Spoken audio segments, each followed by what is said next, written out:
Hello and welcome. My name is Megan Sanders. I will be giving a presentation on Universal Basic Income, or UBI for short. I will be giving a brief background of what UBI is and also analyzing the economic impacts, including the costs, benefits, and labor market analysis of UBI. Finally, I will give a brief overall analysis of my personal thoughts on UBI after looking at the data. UBI is a government program in which every adult citizen would receive a set amount of money on a regular basis. This idea has been around for centuries, but the term was first coined in 1953. This policy recently gained momentum when former Democratic presidential nominee Andrew Yang championed it.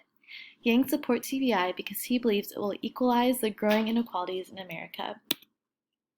Over the next 2 decades, 47% of U.S. workers are at risk of automation, and our current policies are not equipped to handle this crisis.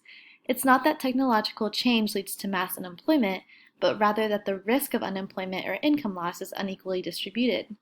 It is particularly pronounced among middle-skilled individuals in routine occupations.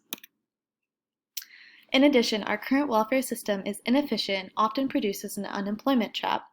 Some programs, in effect, tax welfare recipients' additional earnings at a 100% marginal rate. Earn a dollar from work, lose a dollar in benefits, making work an irrational choice for some. There are over 240 million Americans today. Suppose UBI provided everyone with $10,000 a year. That would cost more than $2.4 trillion a year.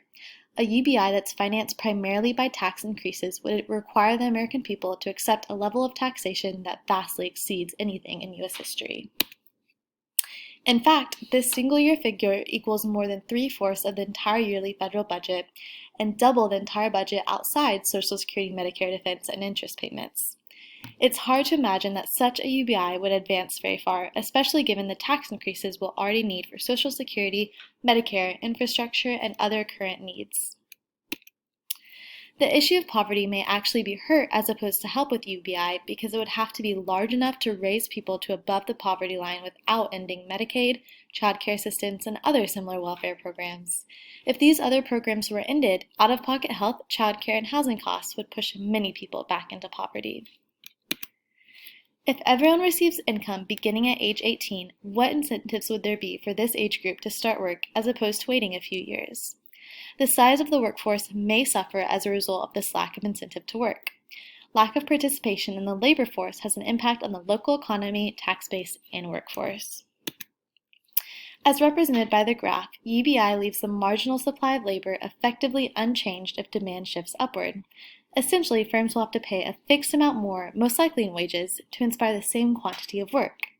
The net effect of the upshift in labor supply is an increase in labor bargaining power. UBI essentially reduces the incentives to work in a particular way.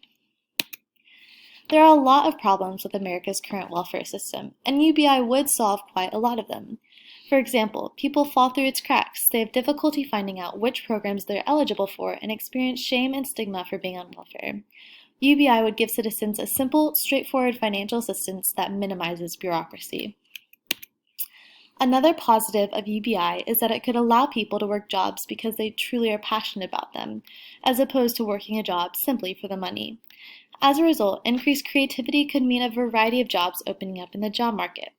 Workers would have greater bargaining power by increasing all workers' capacity to refuse a bad job offer as a result of higher wages in the economy.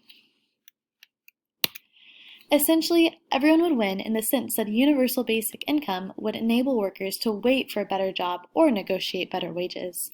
They could improve their marketability by going back to school. They could even quit their job to care for a relative. People would not have to be constantly thinking about money and could put their energy into other activities, such as helping the community. One group of winners would include those who are just slightly below the poverty line and are not able to claim welfare benefits.